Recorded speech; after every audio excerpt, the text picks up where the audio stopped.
Bismillah. In the name of God, welcome to Libya.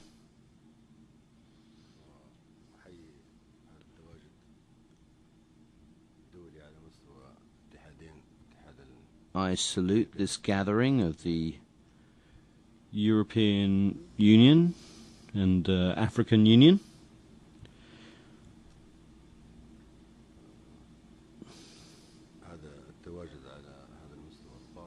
Since the subject of our meeting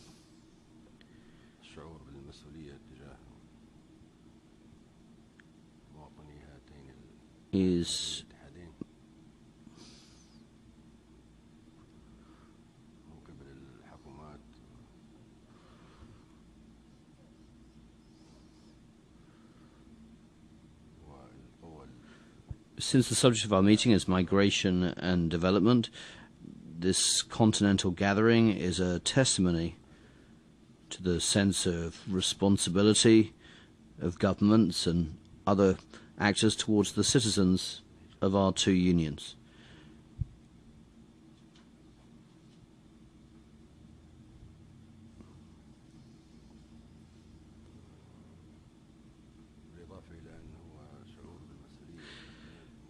In addition to being a expression and a sense of responsibility for the citizens of the two unions, it also reflects an awareness of the growth of that phenomenon which has imposed itself lately in a manner that made all concerned reflect on the best ways to address it.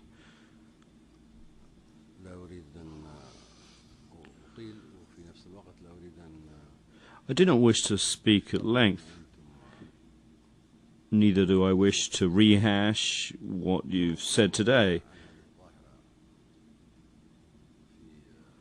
or what has been said in other fora about this phenomenon.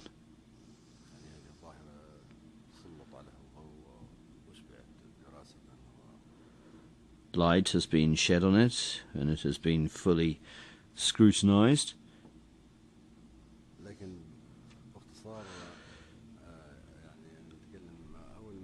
I wish to dwell briefly on some constant human and natural principles and deal with the nature of people's lives.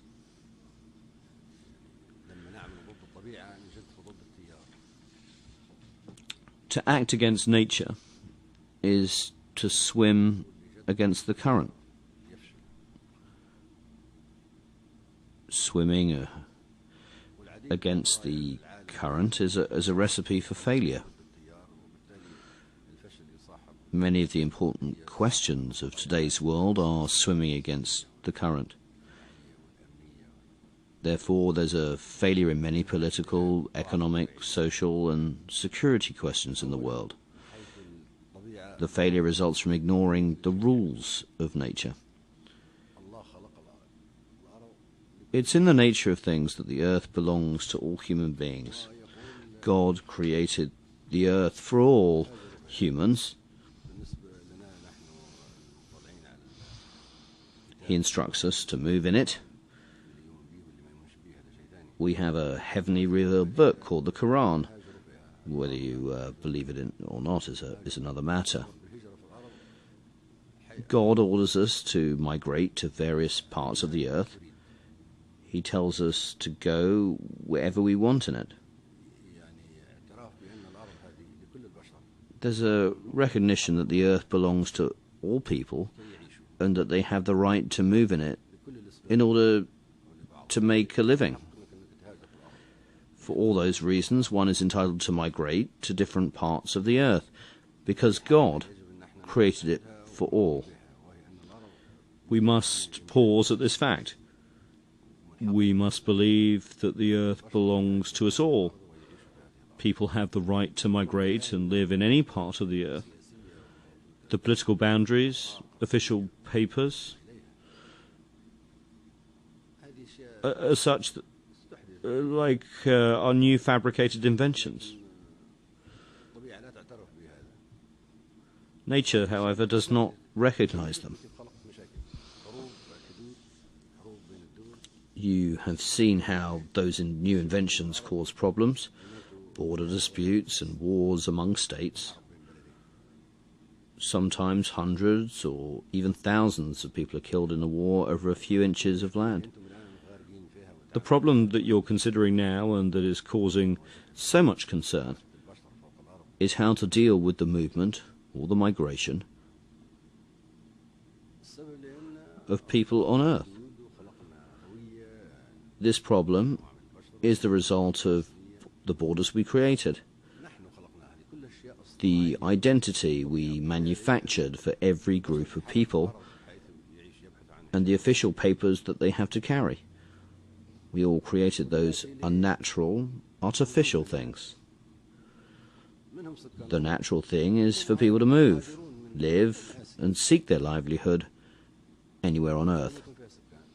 Who are the current inhabitants of Europe? They're migrants from Asia.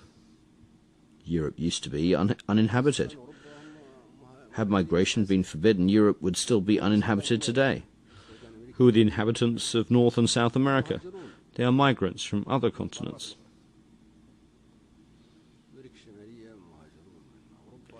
In North America, they're from Europe. To South America, they came from the Iberian Peninsula, Africa, and other parts. This is another fact.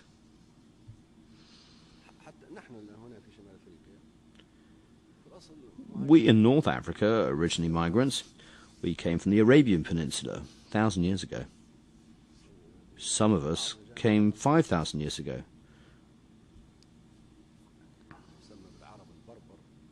The so-called Berber, they are Arabs who emigrated from the Arabian Peninsula 5,000 years ago.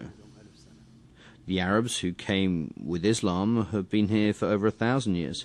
These migratory flows created the peoples that currently inhabit North Africa.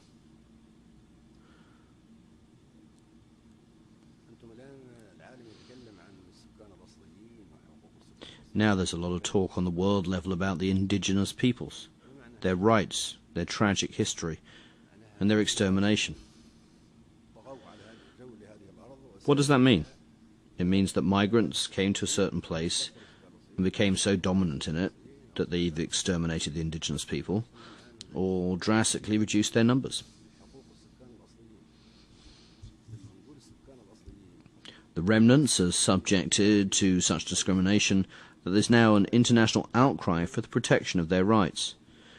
When we talk of indigenous peoples, this means that immigrants came and settled in a certain place, be it Australia,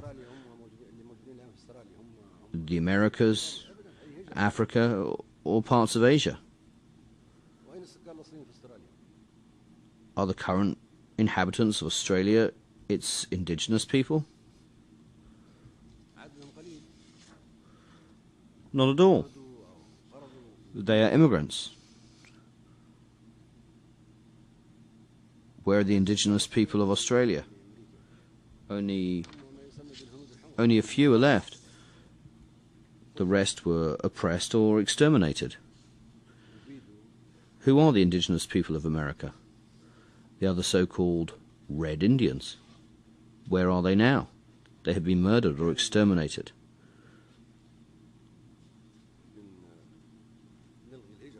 If we are to ban migration, then let us ban the human presence in all continents.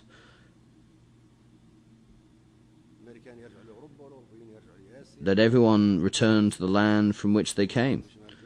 Let the inhabitants of the Americas return to Europe. Let the Europeans go back to Asia. The Arabs of North Africa should return to the Arabian Peninsula. The inhabitants of Australia must return to Britain, Holland, or any other country they hail from. The Boer in South Africa, who have become an integral part of its people, must head back to the Netherlands. These are facts. However, when ministers and experts gather, they do not deal with them. Those irrefutable, disturbing facts are glossed over. We concentrate on the branches and the leaves of a tree while paying no attention to its roots. This is a doomed attempt.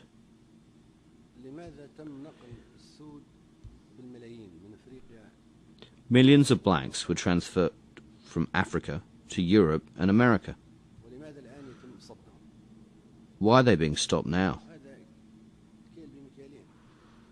These are double standards. When the blacks were needed to be used as beasts of burden, nobody said that they must be respected and left to live on their own continent.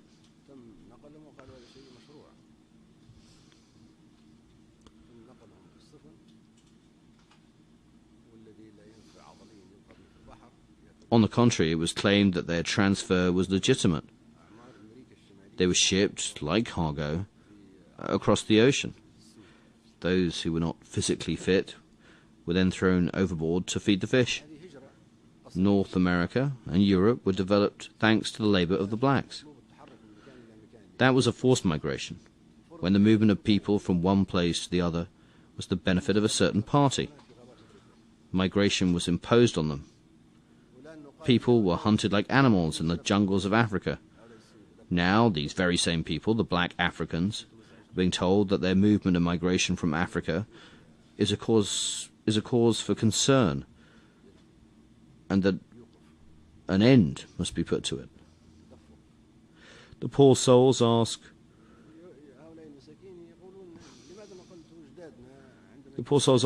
when you were in need, you transferred our forefathers and said that migration was necessary. Why is it different now? Is it true that the things I just mentioned are present in some way in the back of the heads of many people, including illiterate ones? Those thoughts impel them to migrate. In their internal dialogue, they ask themselves, if they transferred my forefathers, why are they erecting barriers in my path? Migration was the engine of development of the world. Certain races migrated to other places. The indigenous people were assimilated. Immigrants came and developed Australia, the islands of the Pacific and the Atlantic. They settled in and developed all of the continents of the world. This is what the poor, illiterate African says to himself. Why are they stopping me now? The answer to this question is what makes him board the death boats that you have been talking about.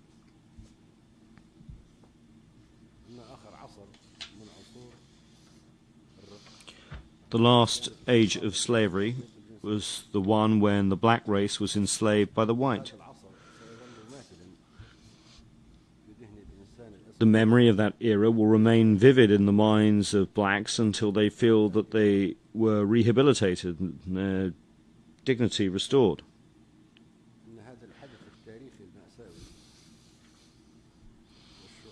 That tragic historical event, the painful awareness of it, and the psychological search for the satisfaction resulting from the rehabilitation of the whole race are the reasons of the movement of the black race to avenge itself and achieve dominance.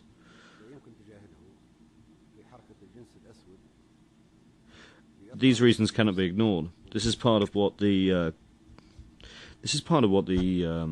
Green Book says about the black race.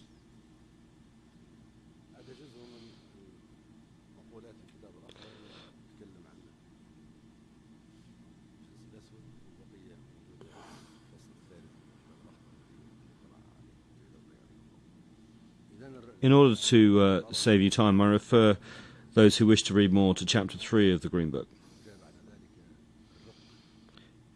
The earth belongs to all human beings.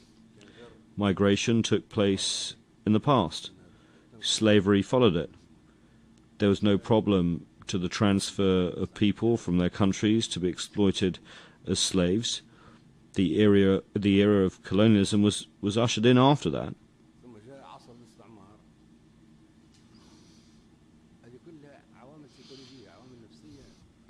All those elements intermingle into the hearts and minds of the African people who migrate today.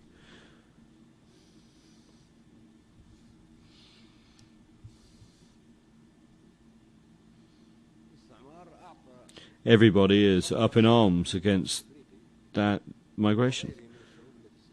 Colonialism gave Africans and other colonized people the impression that the earth belongs to all, and that no part of it is an exclusive property of a group of people and is forbidden to others.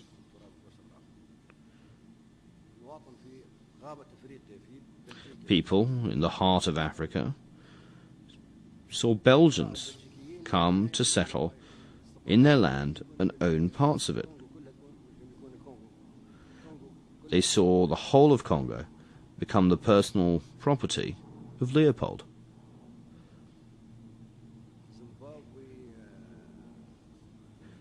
They saw foreigners settle in Zimbabwe, Malawi, and what they called Northern Rhodesia and Southern Rhodesia. Yeah, Libya was considered Rome's fourth coast. This gave Libyans the feeling that Italy and Libya were one state. If Libya is Rome's fourth coast, why then is it forbidden for a Libyan to go to Italy? When it was necessary for Libya to be that fourth coast, war was waged to make it so. Now what is said is, no, you're an illegal immigrant. You are not welcome here. You are Libyan and you're a foreigner. Did you not say that Libya was your fourth coast? Was it acceptable then because it was in your interest, but now that it serves mine, it becomes unacceptable? Until recently, France maintained that Algeria was an integral part of French soil. France ruled Algeria for 130 years. France annexed Algeria in 1830 and declared an indivisible part of its territory. The fact convinced Algerians that they and France were parts of one whole.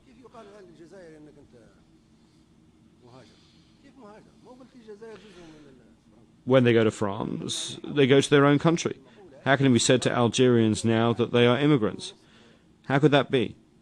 You said to us that Algeria was part of France. When we tried to challenge that statement, you fought us. 1.5 million Algerians paid with their lives to challenge that statement. At the same time, France and Europe continued to insist that Algeria was an integral part of France. They convinced Algerians that they were French and Europeans, so why can't they now go to France? Morocco is an independent state. It's a member of the Arab League, the United Nations, the Islamic Conference. Quetta and Melilla are geographically in Morocco, but they are part of Spain. How can anybody convince a Moroccan that Spain and Morocco are not the same thing? He considers the two countries to be one. As I said to you, Quetta and Melilla proves that. How can Moroccans be told that they are aliens and immigrants in Spain? They should be able to go to Madrid, like they go to Rabat. During the colonial era, the peoples of Africa were made to believe that Europe and Africa are an integral whole. The king of the Belgians was the owner of the whole of the Congo. This being the case, then the Congolese, as the property of the king of Belgium, could go freely to the land of their king, an owner. They could move to Belgium, live and work there as if they were in Congo. The same applied to the Algerians in France. As their country was considered Rome's fourth coast, Libyans had the right to go to Rome. Citizens of Zambia, Zimbabwe, Malawi and Rhodesia were told that their countries belonged to Britain. Therefore, they could go to Britain, as if they were moving inside their own country.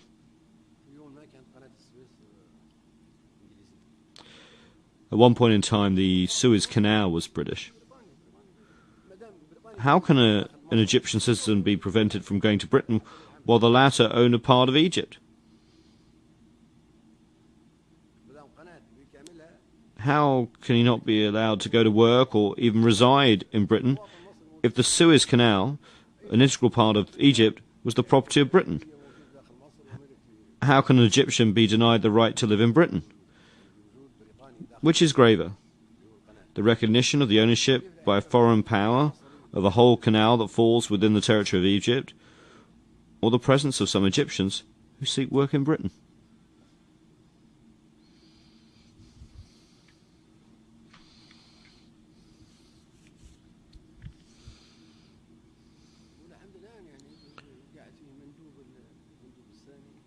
To this day, there are High Commissioners of the British Crown in various countries. India was the jewel of the Crown. Then Indian citizens can go to Britain in their millions, since they are subjects of the Crown. How can they be told that they are foreign immigrants?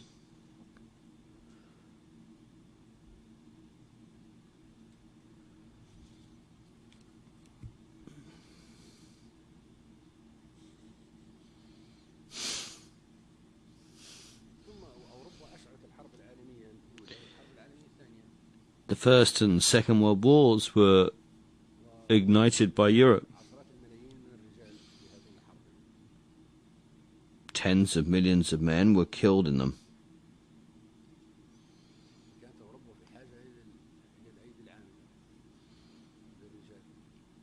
Europe needed labour, so Asians and Africans were encouraged to move to Europe.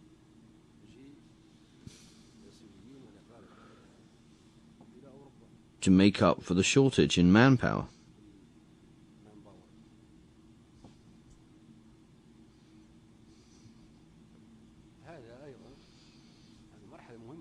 This fact is very important because it gave Africans and Asians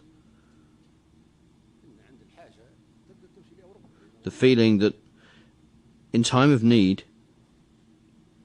they can go to Europe. When Europe needed them, they were transferred. When they were needed as slaves, soldiers, and cheap labour, they were transferred. When Europe needed colonies, it came to their countries. It would be both ignorant and superficial on our part to ignore those historical and psychological accumulations. In addition, the colonial era resulted in the pillage of Africa's riches. The gold mines were depleted and left as gaping holes in the ground.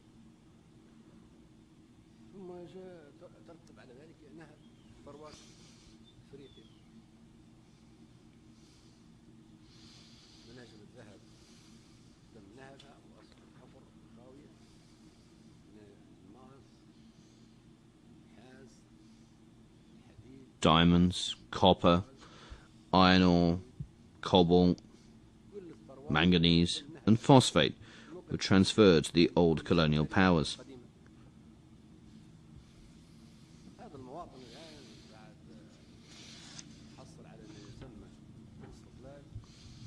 After achieving their so-called independence, people of the former colonies wanted to build their countries.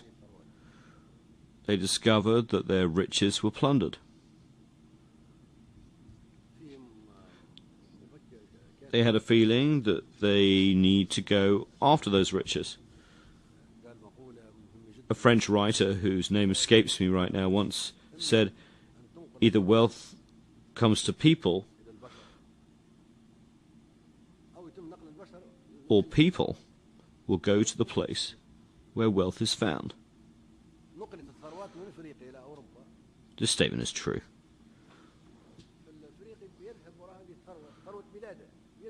Riches were transferred from Africa to Europe. Africans go after those riches of their land. They cannot restore those riches to their countries, so they go to work as labourers in the factories built on the riches of their continent.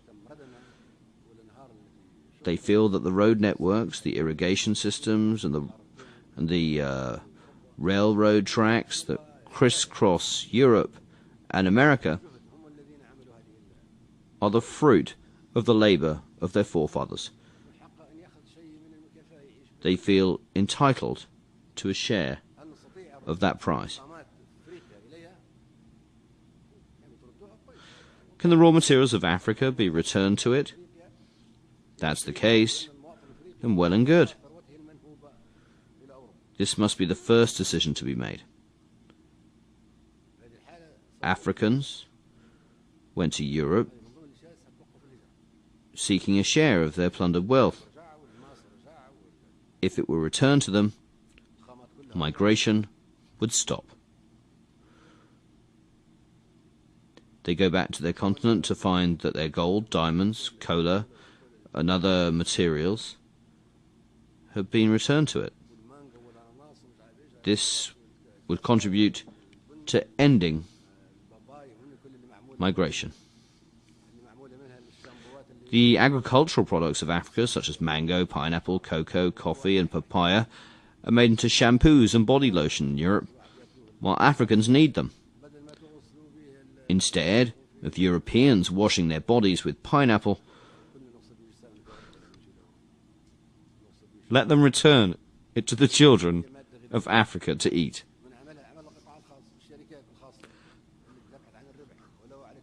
Or let us all go to Europe and use it to wash our hair and bodies. Who has turned nutritious food into cosmetic products? It's the private sector. It seeks nothing but profit, even at the expense of the misery of millions. We hear a lot of talk about the need to encourage the private sector. However, it was that sector that stole the food of the hungry children and transformed it into cosmetic products for the sake of profit, while the children starved to death. Eggs, cocoa, milk, and all kinds of fruits were made into shampoos. Let us move now to some existing measures that actually favour migration. The purpose of your meeting is to address and reverse migration. However, there are some existing political and administrative measures that act against that purpose and favour migration.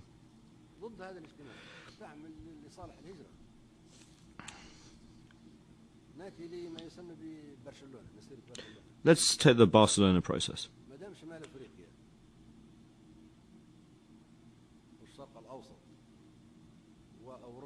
North Africa, the Middle East, Europe and the Mediterranean are covered by that process.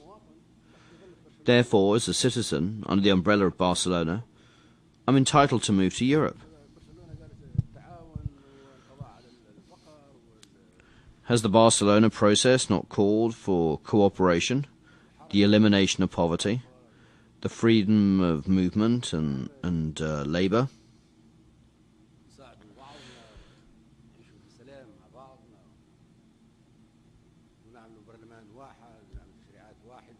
Has it not advocated mutual help and living in peace with one another? Does it not aim at the creation of a single parliament and the harmonization of legislation and the achievement of similarities among its component parts? How can we be similar while you are rich and I am poor? I must become as rich as you are, then you, as a European citizen, must allow me, an African citizen, to share your wealth. The Barcelona process has encouraged this line of thinking. How can you initiate that process, then decide to stand against its logical results? This meeting is against the spirit of Barcelona. That spirit calls for integration, for allowing us to move to Europe in our millions. End the Barcelona process. When that happens, you can say that Europe and Africa are two distinct entities separated by a sea.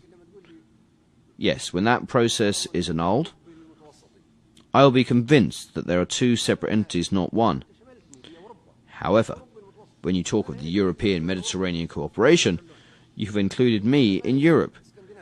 You make me in Libya a part of Europe. Under Barcelona, I'm entitled to go all the way to Scandinavia. If this is unacceptable, then the contradictory process must be terminated.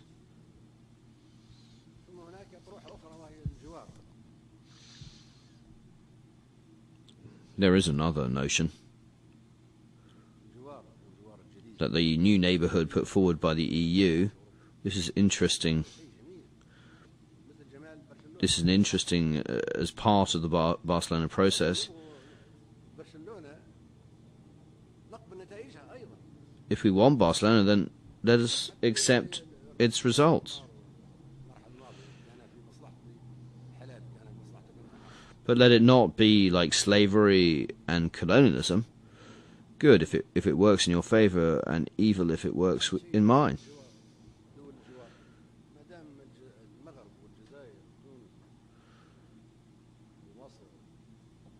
Algeria, Morocco, Tunisia, Egypt and Jordan have become the neighbours of Europe under the new initiative.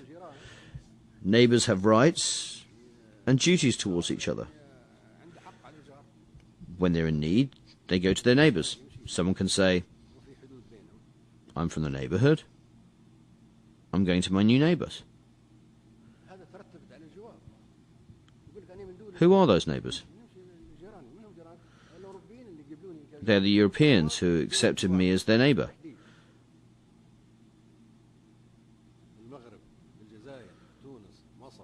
Have you not said that Algeria, Morocco, Tunisia, Egypt, and even Jordan in the Middle East are your neighbours? Then those people have the right to go to their neighbours in Europe.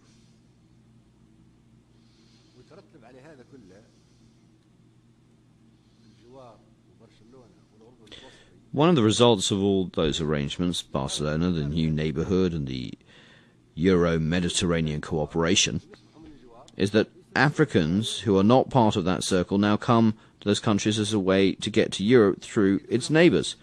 Someone comes from an African country not part of the Barcelona process, he heads to a country that is part of that process, then goes to Europe on the basis of it. Where are you coming from? From Algeria, he says.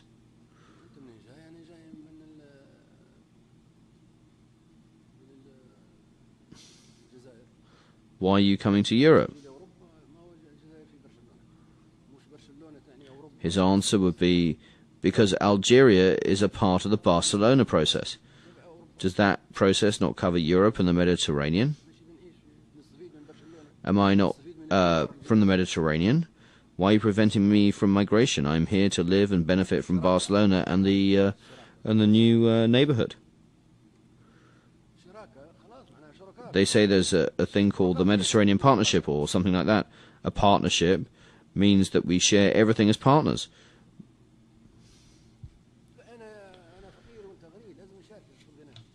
When you speak of partnership, while you're rich and I am poor, it means that I must share your wealth. This is what partnership is about. Is this the meaning of partnership proposed to North African countries? If so, fine. Let us become partners and share everything. These are attractive slogans. No one can object to them. However, the fact that they were designed to serve ulterior motives and based on double standards would destroy international cooperation. Their contradictions are a grave threat to international politics.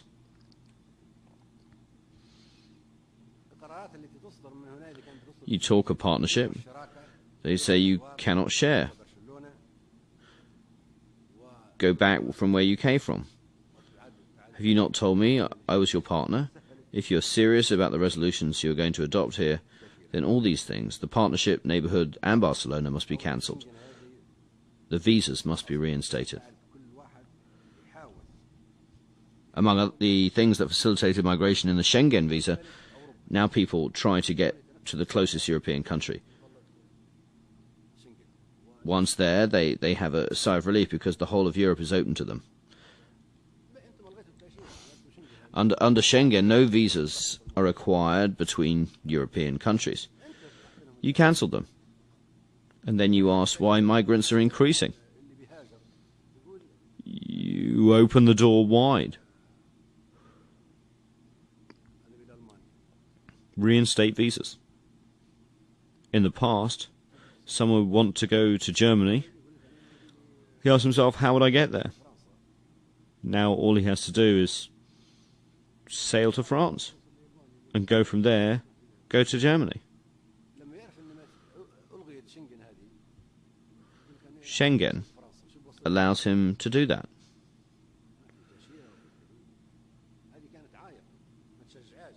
When he knows that Schengen is no longer, he will think twice. If there are borders and visa requirements, how will he be able to get from France to Germany? Those obstacles would discourage him leaving Ghana, Mozambique or Zimbabwe. Now they think that getting to Europe is easy.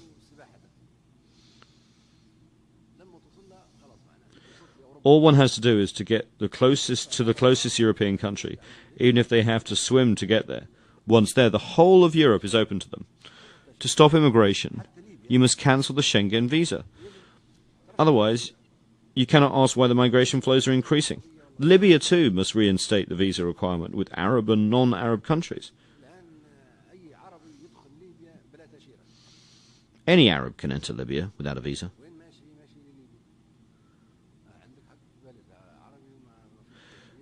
Libya is an Arab country and a member of the Arab League. It is a rich, oil-producing country with small population and no poverty.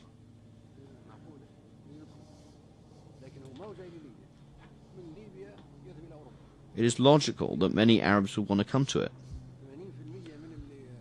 However, in truth, Libya is not their destination. From Libya, they head to Europe. Statistics show that 80% of the migrants from Libya are Arabs. The remaining 20% are from Africa.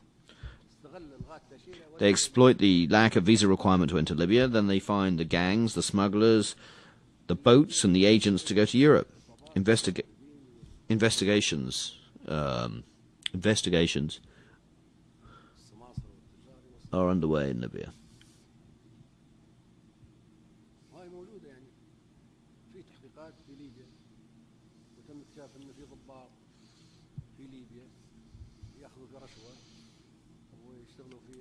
It was discovered that some officers here take bribes and are involved in smuggling operations. They have created mafias and gangs with citizens from Egypt, Tunisia, Algeria, Morocco, and some African and European countries. Some European tourists marry men from Egypt and Libya. This is a way for their husbands to gain legal entry to Europe.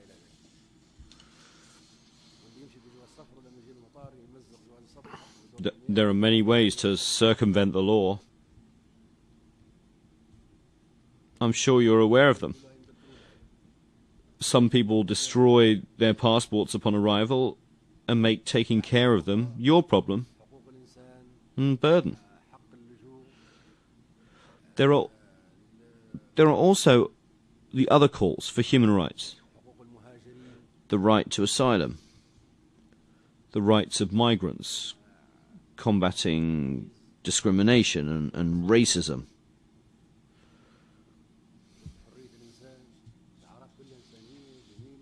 These are wonderful, humane slogans.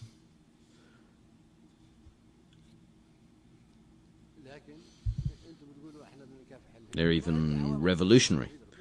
They are among the elements that encourage migration.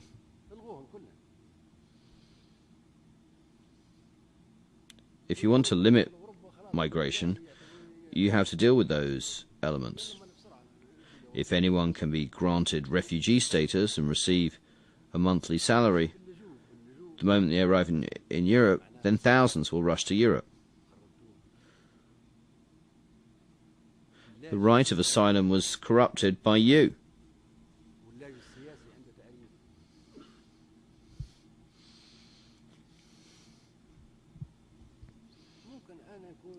There are precise definitions of who is a refugee or a political refugee. Now a criminal court could write that if the chairman of a could write that he is the chairman of the Democratic Party. He can go to Switzerland or any other country and claim that he's persecuted in his country.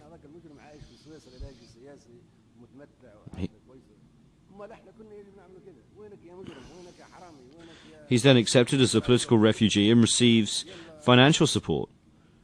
When people see that a criminal is living happily in Switzerland and enjoying himself there, they think they must follow his example. Every criminal, every thief, and every stray dog is tempted to do the same. Fabricate some papers and claim to be in the opposition in your country. When those crooks hear the talk of human rights and freedom, they jump on the bandwagon and claim to be advocates of human rights and freedom to get asylum. This attitude has encouraged all and sundry to do the same. Who is a political refugee? It is someone who's involved in politics, a minister, a president, a king, a member of parliament, the holder of a diplomatic passport, or a member of a legitimate political party who faces persecution in his country for purely political reasons. If such a person seeks asylum in another country, he can be accepted. Some commit murder and assassination in their country. Once they are discovered, they flee to Europe and be treated like political refugees. This is a farce. Some people have no political position in their countries, escape from their countries and claim to be in the opposition and seek political asylum. They're not politicians. They are nothing but stray dogs. How can you receive them as political refugees? This attitude has encouraged a lot of people to do the same so as to be able to live in Europe ultimately. Europe needs to reconsider and redefine political refugees. Can anybody who deceives you be a political refugee? Look at those who are given political asylum and then turn into terrorists in Europe.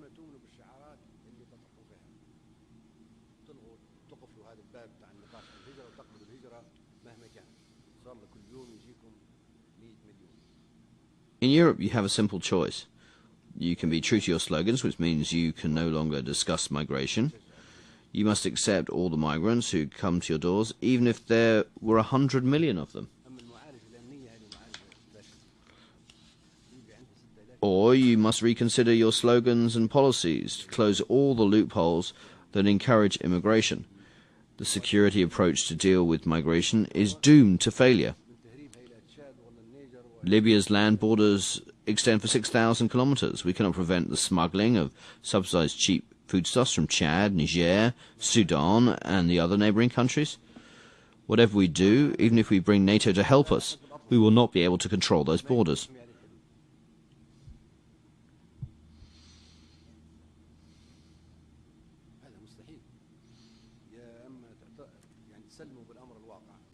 You could also accept reality. You could come to terms with the fact that migration is a natural phenomenon that has its historical, psychological, and economic causes. You could accept that a phenomenon like we accept a tsunami and other natural phenomena. Then there will be no need to exert ourselves in meetings such as this.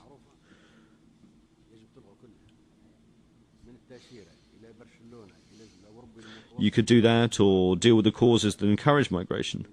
The modern causes are well known. They must all be terminated. I mean the visa question, Barcelona, the Euro-Mediterranean, the partnership, human rights, the matter of granting political asylum, the rights of migrants and the rights of refugees.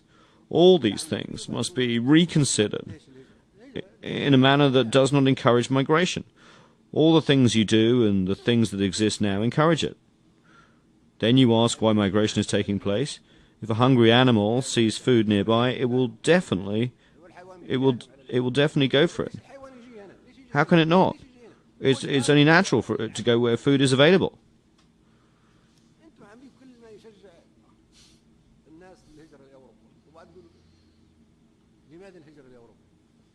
People go to Europe because everything you put in place encourages them to do so.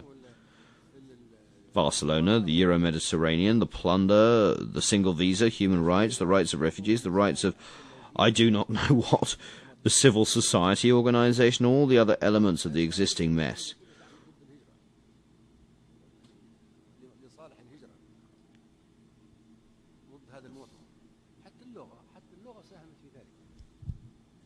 All of those things encourage migration.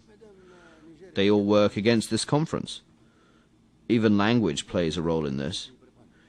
If Nigeria is an English-speaking country, how can a Nigerian not go to Britain?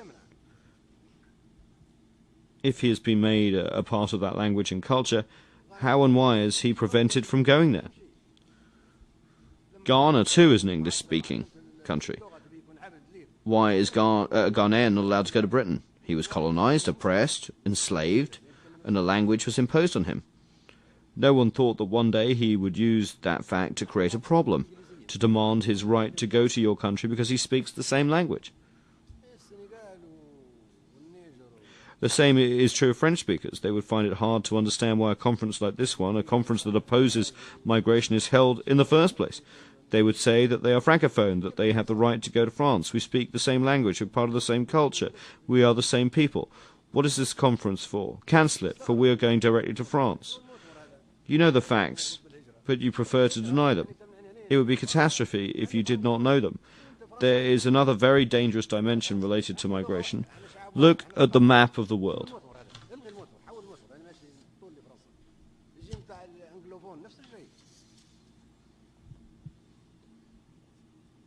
You will see that the countries from which migrants leave and the countries to which they go, a major population explosion has started in Asia.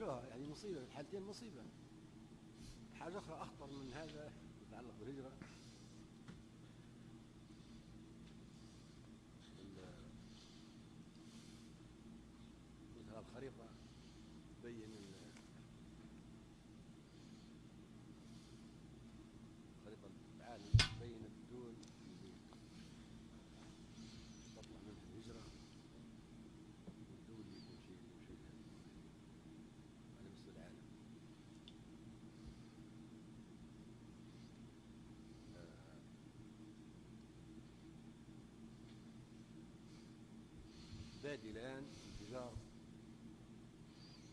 كبير سكاني في آسيا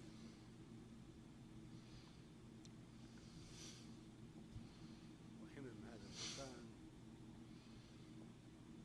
ستصيل على قارة العالم. It will reverberate all over the globe. أينما في فراغ سكاني تتجه لهذه الموجات.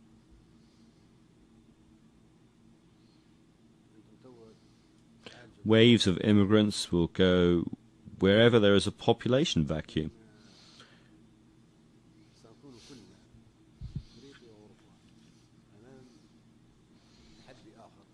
Now you're addressing migration from Africa to Europe.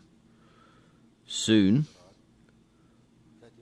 all of us in Africa and Europe will face the new challenge of vast waves of immigration from Asia.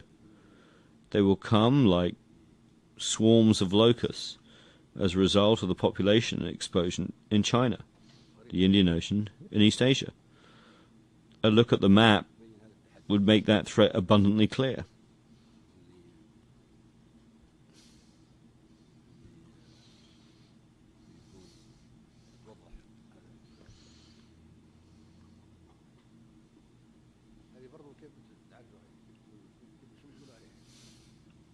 How do you propose to deal with this challenge?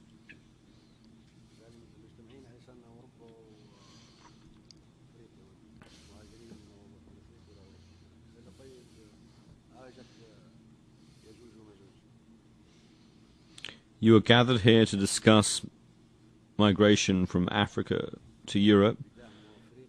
Now a human deluge of astronomical proportions is about to be upon us. Like the biblical Gog and Magog, they will come. I'm sounding the alarm before the whole world. The population explosion in Asia is another grave challenge. It will engulf Africa and Europe.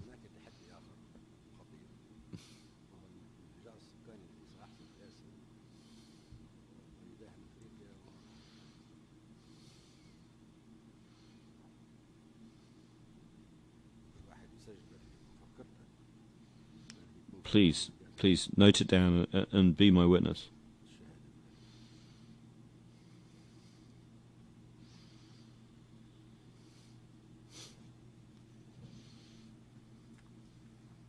خريطة أخرى تبين الرسم يعني يبين Another look at the map would reveal additional causes for the increase in migration. الجاري الآن لرفع درجة الهجرة. The current military interventions in Iraq, وهي التدخلات العسكرية الحالية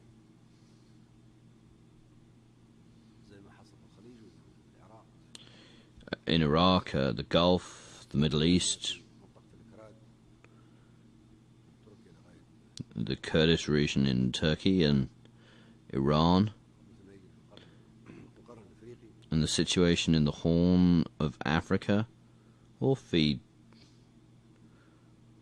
والحروب الأهلية migration. في بلدان أخرى في حرب أهلية في جنوب الفلبين وفي حرب أهلية So do the numerous civil wars in southern Philippines, في روسيا وشيشان in south of Thailand, in Chechnya, والحرب العظمى في وسط أفريقيا في ساحل العالم in the Great Lakes region in Central Africa, in Cote d'Ivoire, in the Horn of Africa, in Chad and the Sudan. الأهلية من وراها نفس الأيادي التي صنعت الاستعمار All these civil wars increase migration. قطع خاص Who's behind them? حرب صانعون The same hands that created colonialism and caused havoc in the world are behind those civil wars. The private sector, the weapons manufacturers, أوروبا يختاروا and the arms merchants benefit from them. أوروبية مثلا وتعلم وتدرب وتعطي The European intelligence agencies pick a person, train him, provide him with funds, حرب عرقية حرب and assign him to the responsibility of starting a tribal war, or a border dispute, an ethnic conflict, or a religious war in some part of the world. وتجار الحروب When this war flares up, it benefits the arms merchants and the weapons manufacturers. واللي بيبعثوا قوات القبعات الزرقاء بيستفيدوا It also becomes a convenient pretext تحصل فلوس for an international intervention. شوف التجارة حتى Those who contribute blue helmets will also benefit. Even the UN will make a profit. ولا 70,000 جندي لحفظ السلام ما تبغي It has become such a business. يعطوها الأمم المتحدة When a war breaks out, they send 70,000 peacekeepers. يعطي قالوا هذه يتكلف مثلا These, of course, need money. The money is given to the UN. If the operation is estimated to cost $10 billion, the UN spends $6 billion and keeps $4 billion for itself. Even the UN has become a merchant of war and an agent that works on commission.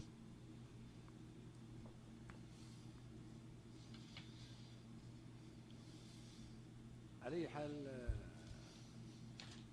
في النهاية لكي ما يكونش In conclusion, I don't want there to be any confusion or a misunderstanding of what I've said. I don't want to على إجراءات I don't want to discourage you. أبدا أنا معك Nor do I wish to object to the measures that combat migration. أتمنى On the contrary, I'm with you completely. أن توقف الهجرة لأن I hope to see an end to migration. Libya is one of the countries that have been severely affected by migration. ثبت الاستنزاف نحن عندنا شعب آخر It's depleted our resources. نمول فيه We have twice or three times as many people as our own in Libya. We feed them, we house them, we provide them with transportation, and they take their share of all the cheap products subsidized by the Libyan budget. إيجاد وسيلة We sincerely hoped that حل هذه you will find a solution والدليل على for this problem. مخلص في ذلك وأني معكم I was completely honest with you. I have uncovered the truth and laid it bare before you خليت الحقيقة in order for you to find a solution. بيجتهدوا للحل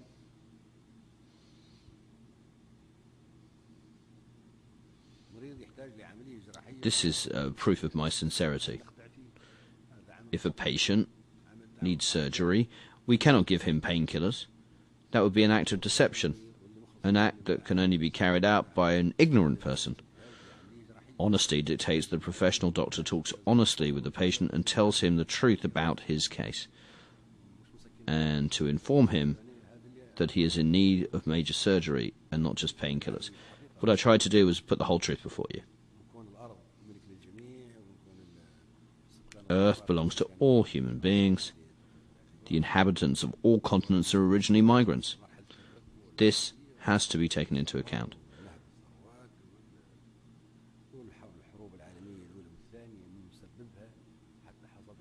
The elements I raised concerning the eras of slavery, colonialism, and the plunder of natural resources need also to be taken into account. We cannot overlook the First or the Second World Wars, which took the lives of millions of men, and thus encouraged migration to Europe and other parts of the world. We need to remember the reasons and the causes of those wars. It was the colonial powers that imposed their language on the colonized people. It was they who gave them the impressions that the Africans and the Europeans are of the same continent, the same peoples. How could anyone talk of two distinct continents while at the same time talking of the Belgian Congo, Italian Libya, the French Sudan, or British Sudan, or French Algeria? That gave the people the impression that they are entitled to go to the mother country. In addition, I must say that the matters I mentioned earlier, such as the single visa, Barcelona, the Euro-Mediterranean cooperation and partnership, and the cause for human rights and the rights of refugees have all facilitated migration. I put them all bluntly before you in order to assist you in your task. If you wish to solve the problem, you must solve it